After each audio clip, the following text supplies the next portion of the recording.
High atop Mount Fay, hidden among the peaks and caverns, rests a small hut. Inside lives the enigmatic mask maker, tasked with creating masks for all the bugs of Farloom. Hornet, knowing his true powers, strikes off his mask to reveal his wild, swirling eyes and asks him for a viewing, a look into her nature to see what he can find. "Your mask, it reads clear enough, old one," he says. "Watcher, hunter, monarch even, though you may reject that station. A complex visage, perhaps, yet still to my sight it looks unresolved." "If you see a transitional state, it is one I have accepted," she says. "My mask has remained defined through lifetimes uncounted." "Aye," he replies. "Rigid, I'm sure. But your kind rarely develop evenly, and the lifetime of bugs are poor measure for one like you. Could be there's more growth awaiting you yet." So what is the new growth the mask maker sees in Hornet? I believe the answer lies in bits and pieces scattered throughout the narrative of Silksong. In interactions with characters, themes, and surprising choices, I believe the story makes clear that Hornet's new identity is more personal than any she's had before, and an evolution of the values her mothers and mentor sought to instill in her.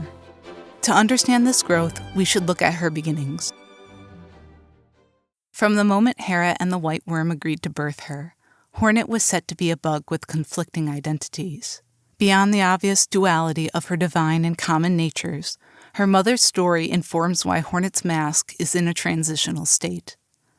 Hera was not originally royalty, but one of the weavers who fled Farloom to create a being strong enough to destroy Grandmother Silk.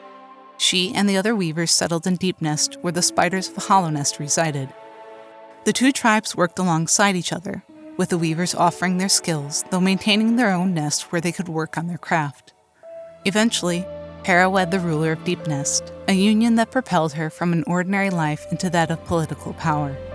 We know very little about their union, except that he died, leaving Hera a widow with no heir and suddenly tasked with ruling a kingdom. Meanwhile, the weavers focused on creating new life forms. Since it was near impossible to reproduce naturally, the weavers had to rely on their magic. Using what they had learned from making Eva, they crafted the Little Weavers, likely by enhancing Deep Hunters with runes. Another example of this magic is the Weaver Song charm, which could produce small, stable weaverlings made of silk. But in the end, it was Hera who used her power and position to create the ultimate life form with the Pale King. In exchange for becoming a slumbering seal on the Hollow Knight's prison, Hera conceived a child half weaver and half god, with powers none of the weavers could create on their own. Yet Hera understood that Hornet must be more than a weaver or a queen to become who she was meant to be. Hera and the other weavers carried the guilt of the cost of their freedom and the memory of how they oppressed the lesser bugs of Farloom. As a result, when they arrived in Deep Nest, they chose to empower and uplift the native spiders, rather than subject them. As the midwife tells the knight, "Amazing things the weavers once crafted on their looms, stories, shields, spells. So much of our history was spun on their spools." The union resulted in peace and collaboration, a state that continued even when Hera became queen. Although the devout worshipped her, there is no indication that she demanded such treatment before her slumber. Rather, the beasts of Deep Nest accepted her rule despite her being a foreigner, so that the division between weaver and native spider is almost non-existent. When the weavers test the young Hornet in the Red Memory, they do so with the original plan of the weavers in mind. Hornet has the potential to be their ultimate savior, and they want to ensure that she is everything they wish her to be. But Hera, having lived through the servitude to her mother, doesn't want Hornet to be something just because someone else has told her to be that way. Weaver, guardian, queen, those are their desires, not your own, certainly not mine, she tells little Hornet. Drawing from her experiences and mistakes, Hera pushes Hornet towards another way, understanding that the solution is not to take on a single identity, but for Hornet to pursue something greater than herself. And this insight is key. Hornet may not be able to remember her mother's face, but she can recall the heart her mother had for her. And it is obvious that this in-betweenness of hers is something she embraces. Although she is the prince's protector of Hallownest, with access to the wardrobes and riches of the White Palace, she chooses to go around in the simple garb she wove as a child under the weaver's guidance. Her weapon is a gift from Vespa and the citizens of the Hive. And yet she holds to her role as protector of the land, just as the White Queen tasked her. This is also why she is able to absorb the crests of so many different beings in Farloom and not lose herself. She has an ability to see herself as multiple things at once, while her core identity remains steadfast. To survive standing sentinel to a dying land, Hornet has learned to view herself differently than the world would see her. But the trials of Hallownest are not the only events to have shaped her. Peace has transformed her as well. By the time Hornet is stolen to Farloom, she has aged considerably. It is hard to know exactly how many more lifetimes of common bugs she has lived, but we easily identify the same protector, watcher, and hunter who cared for the dying kingdom of Hallownest. And yet, Hornet is different. She carries herself with more grace and calm, and she seems at peace with who she is. She shows incredible kindness for the lowly, speaking with pilgrim and warrior alike with the same attentiveness. Most of all, in these interactions we see her drawing from her experiences as Prince's defender to provide encouragement and wisdom to those suffering under the oppression of Silk's haunting. Perhaps no character demonstrates this better than the Green Prince. From the moment Hornet meets the prince locked up in Sinner's Road, it is apparent that he desires death, having given himself over to despair. It isn't until Hornet frees him that he shows signs of hope and heads to the Citadel. While the prince tries to keep his affairs private and Hornet respects his requests, the two meet at the remnants of the Cogwork dancers, and we learn the story of his partner's fate as the silk fly who powered the dancing automatons. The prince takes a small hope from the destruction of the dancers, noting that it was his wish to see it so. Hornet will meet him yet once more in the far side of Greymoor, in the caves where his old kingdom once stood. He lays the automaton to rest as a symbol of his partner, and asks to be left alone to grieve and die, as he has lost everything.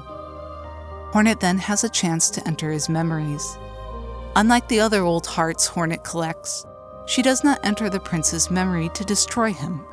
Rather, she meets him at the entrance to Verdania, and together they explore its lush green land, recalling its former glory together. The prince, however, cannot remember everything clearly, so Hornet helps him relive his past until they can enter the palace and view the throne room where he and his partner ruled. The beauty of the memories they have just revisited are dashed when the prince bitterly declares that he abandoned and betrayed his land. Hornet attempts to console him. She, too, knows what it is like to be powerless to save a kingdom from the influence of a higher being, and assures him that regardless of what path he took, the end would be the same. Rather than take comfort in this, the prince rages that she should interrupt his grieving, seals her in the room, and attacks. Despite her best attempts to encourage the Green Prince, the truth is that he has a death wish. Playing the needle in will reveal that he intends to die with the memory of his partner. Sealing Hornet in the room and attacking is not an act of rage, it is an act of death. Stunning the prince does not stop him from rising and continuing his attack again. Returning to Verdania after awakening doesn't change his mind. His way is set, and Hornet will end up taking his life, no matter how hard she tries to encourage him to live. But even in death, Hornet shows compassion to the prince. When the snail shaman asks Hornet about his heart, she calls him a graceful lord. Rather than tarnish the memory of the land with an account of his weakness, she reveals the last memories of Verdania with awe and wonder. She places the full blame for the Green Kingdom's fall on Silk and the Citadel, effectively freeing the prince from the burden he could never relinquish while alive. The prince is one of many bugs to whom Hornet fights to give hope. She fulfills countless wishes of bugs to ease their lives and encourages them to take steps of action for the betterment of their lives. She speaks to each bug differently according to their needs, only becoming harsh when she knows the hearer can take it. When people thank and praise her for her help, she often claims it is just for the rewards. But we can see that she is trying to avoid enforcing the idea that her help is a reward for their faithfulness to the Citadel.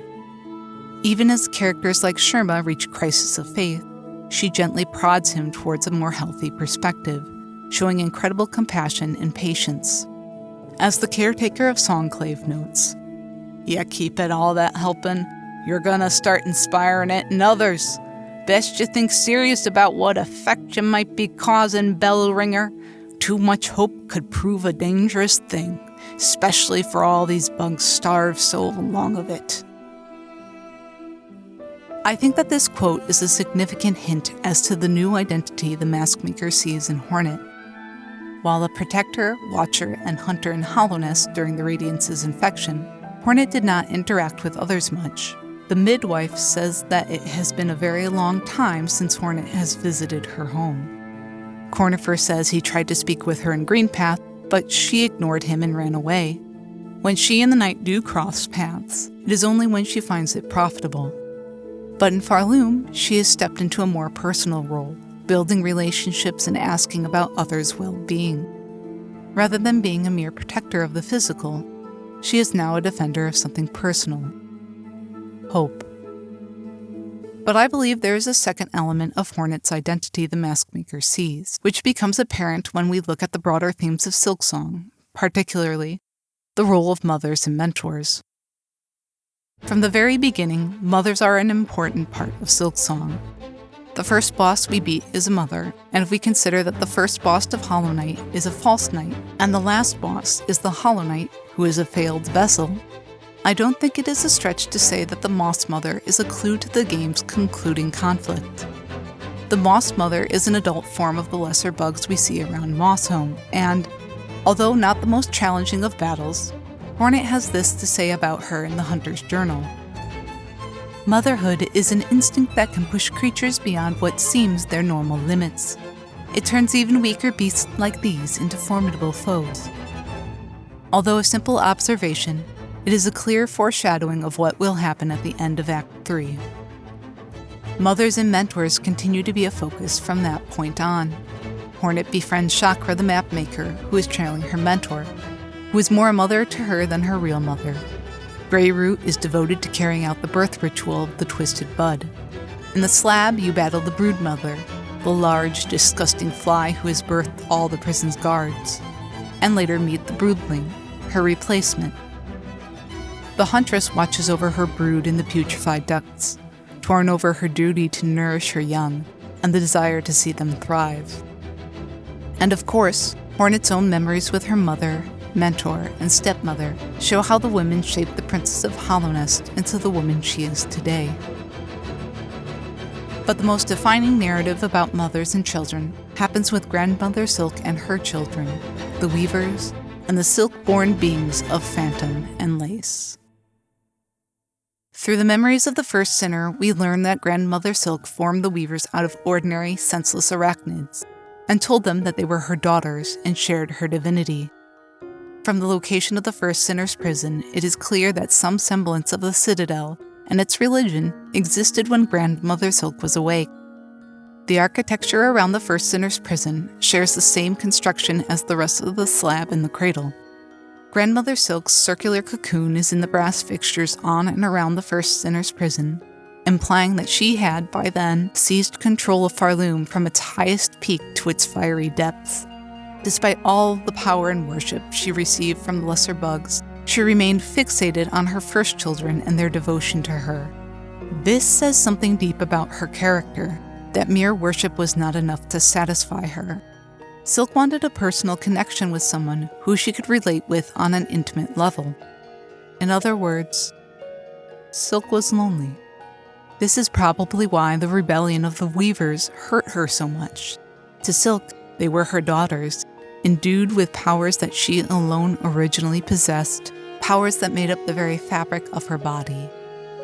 In the Weaver Queen ending, we see Hornet literally unravel Silk and absorb her. It is no wonder why Silk felt like the Weavers were her own flesh and blood, because in a way, they were. We can see the artifacts of the Weaver's slavery in the cradle, the great loom used to encase Grandmother Silk as she ruled, and the harps used to worship her. Even the religious icon of the great cocoon on the spindle is a reminder of their slavery, as it matches the silhouette of a weaver bent over their harp in worship. Although the first sinner was imprisoned for her rebellion, her actions spurred the weavers to rebel. They turned the tools of their servitude into the tools of their uprising and lulled their mother to sleep. Finally free to live as they wished, the weavers abandoned the loom, stashed away their harps, and descended into the citadel. But just because they abandoned their mother did not mean they abandoned her ways. As the mask maker remarks, the citadel was a way for the weavers to cage their mother and to lavish in their own rule. Rather than see the common bugs as victims like them, they maintained enough of their mother's religion to rule and modified it to fit their desires. But the first children of Silk didn't stop there. In the same way their mother fashioned them to serve her, so the weavers fashioned Eva and imprisoned her in the bottom of the land.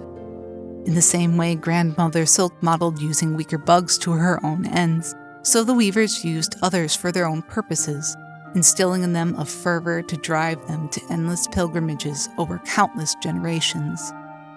Rather than band together with other bugs and overthrow their mother, they used them as a shield and fled, leaving the price of their rebellion for common bugs to pay. When Grandmother Silk began to wake, she seized control of the bugs in the citadel and began a vengeful hunt of her daughters with two goals in mind: to reconstruct a family and to rouse herself to wake.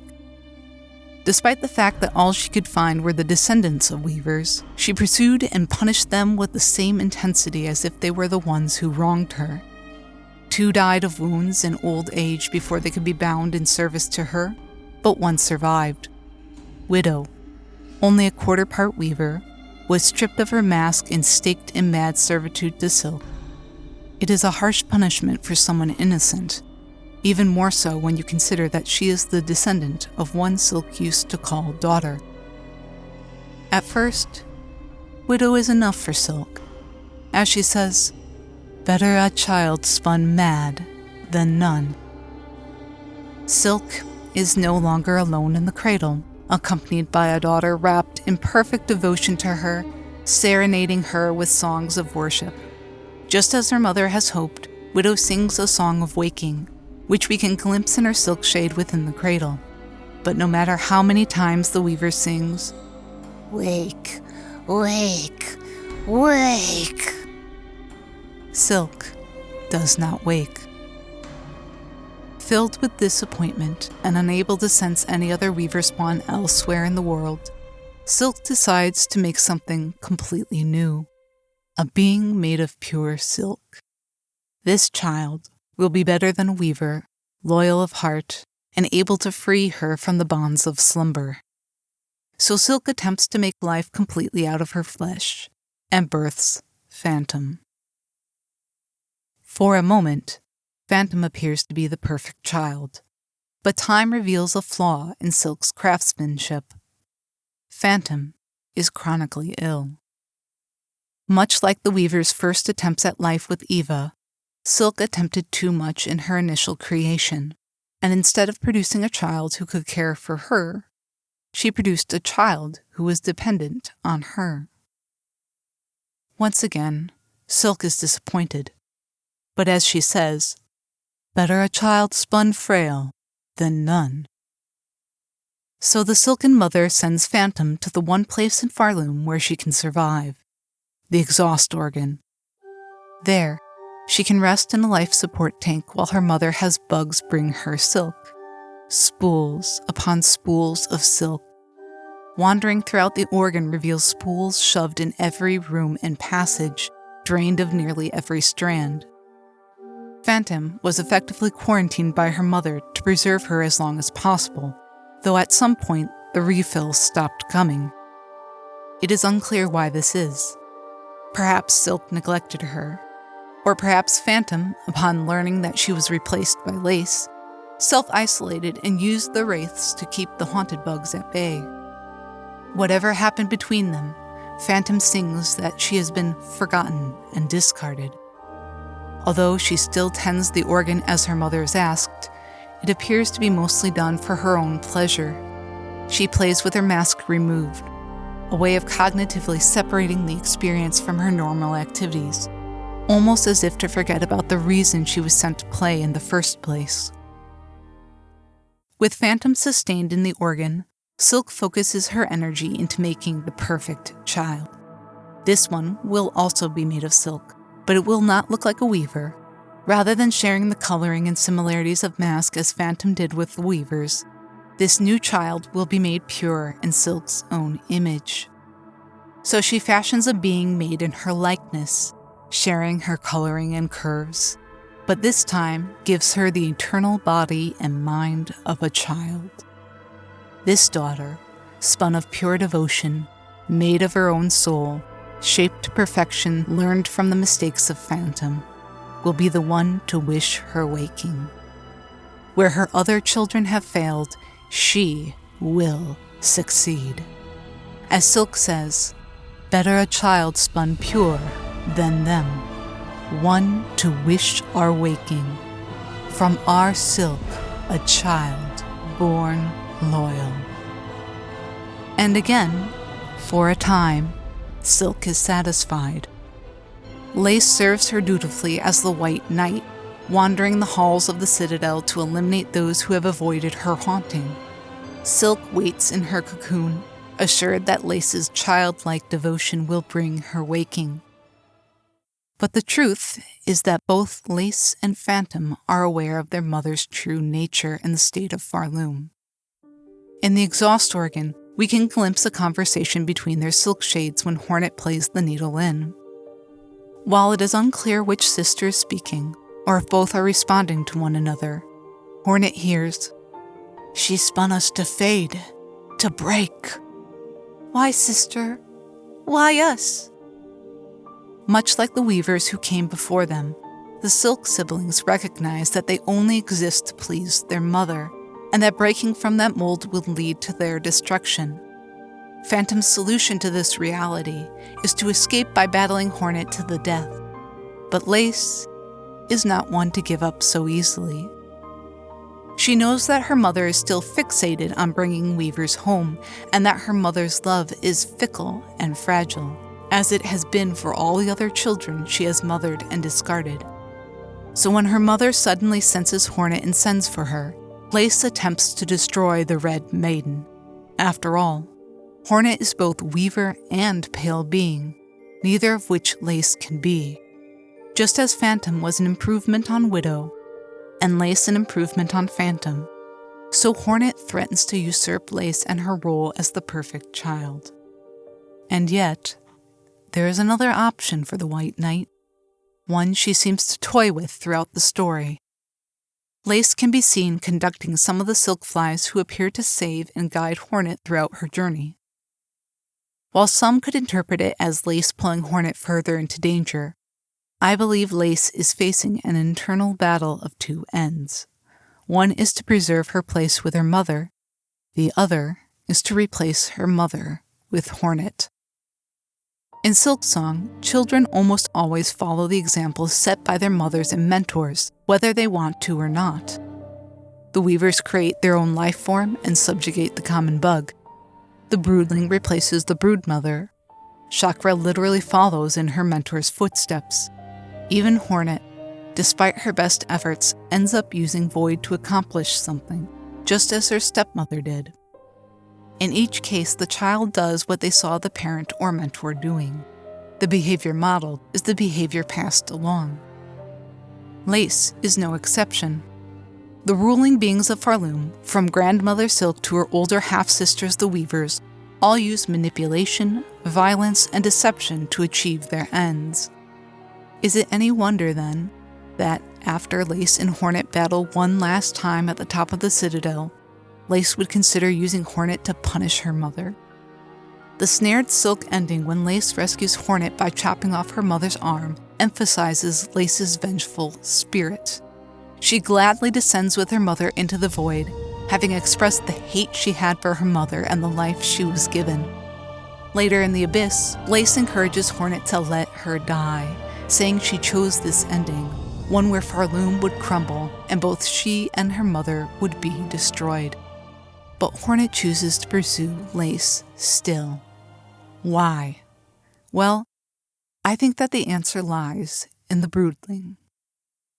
After vanquishing the broodmother, Hornet can return and discover the baby fly who will become the new mother to all the flies in the slab. Now, Hornet hates the prison flies. After what they did to her, she wants them to die off. And yet she spares the broodling. I believe this is because despite her hatred, she understands that the broodling is a child and does not know any other life other than the one she has. After all, Hornet witnessed how her siblings had no choice in what her father did to them. While Hornet might not like what the child represents, she cannot bring herself to kill her.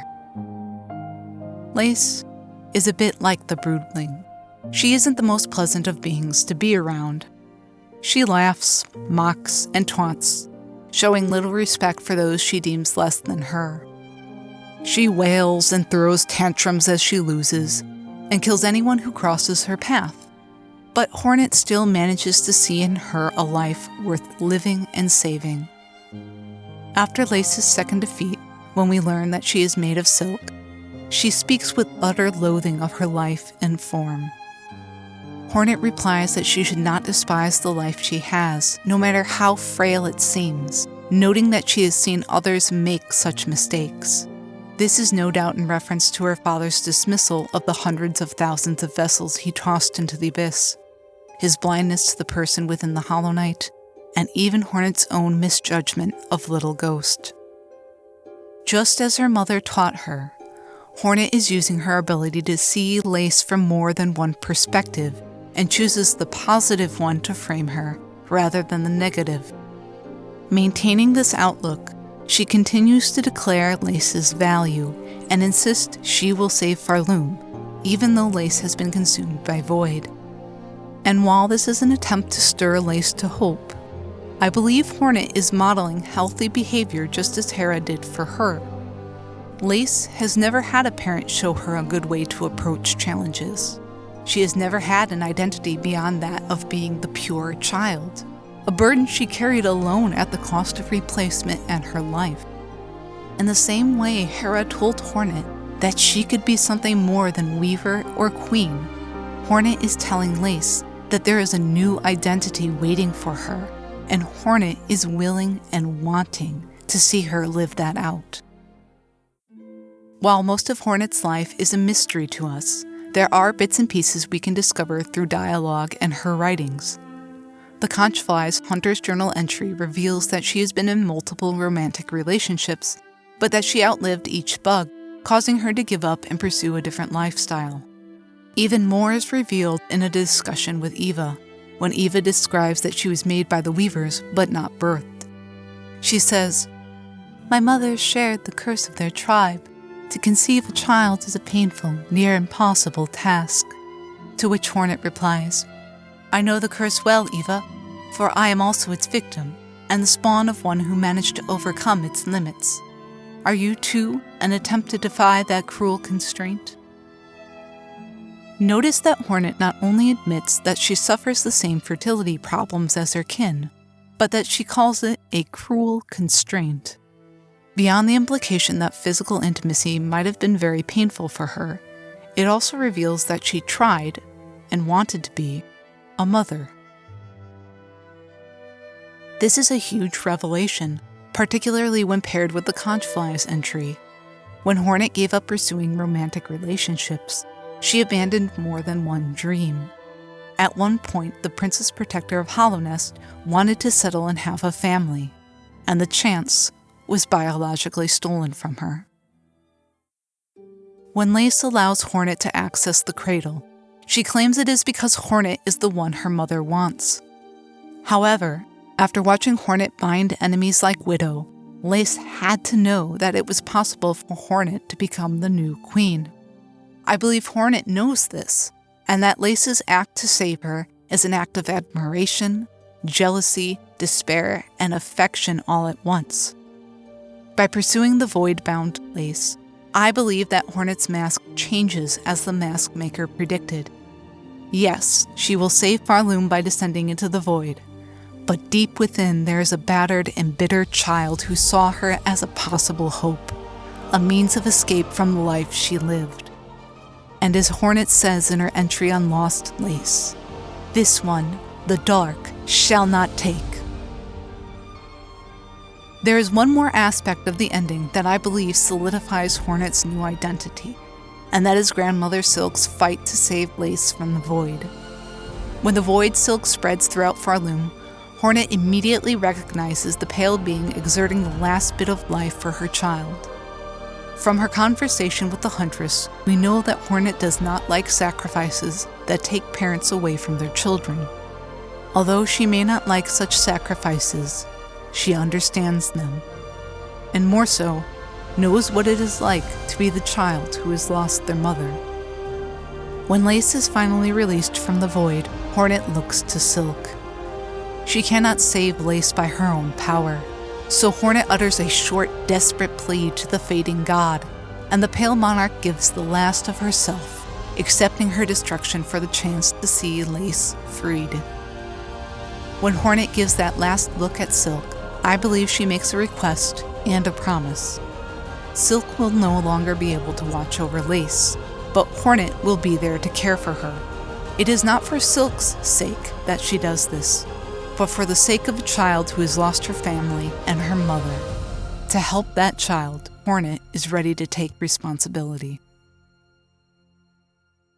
Do you remember when I said that the Moss Mother is a foreshadowing to the end of the game? While at first she might appear to symbolize Grandmother Silk's efforts to save Lace, she is also a symbol of Hornet. The Moss Mother is a bee-like creature living in the ruins of a failed religion. When her children are endangered, she is stirred to action, facing a creature more powerful than her. For the Moss Mother, it is the strange pale being who enters her nest. For Hornet, it is confronting the force most dangerous to her existence. Yet both would rather face the void of death than live in a world without their young. Fortunately for Hornet, she succeeds. Hornet's care for Lace is clear to see after they are saved by the night and her siblings in the void. Seeing Lace wake and giggle like her normal self, Hornet stares wide-eyed at what has just happened and the way her world has changed. Once again, her role as protector has come to an end, but it has been replaced by a new identity, that of a mother to Lace. So with Farloom saved, the daughter of Hollownest travels to the surface and begins her long trek back to her homeland with a friend in tow. Lace, the child once bound to the dreams of her mother, unable to envision a future without destruction and envy, begins her journey towards a new life, traveling side by side with the mother who gave her hope. Thank you for listening to this essay on Silksong. I hope you enjoyed it. Although the game does not explain what happened after Hornet and Lace escaped, I would like to think that Grandmother Silk gave up keeping her daughter a child and that Lace will finally have a chance to grow up and Hornet will have a chance to raise a child. If you enjoyed this essay, consider giving it a like and sharing it with other Hollow Knight fans. I believe that personal interactions are a great way to get around algorithms and find meaningful content, so if you found this meaningful, I'd be grateful for the share. In the meantime, I've also been working on a series where I piece together all of Farloom's religious history.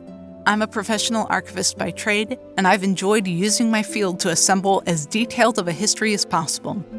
If you are interested in future analysis of Silksong, consider subscribing.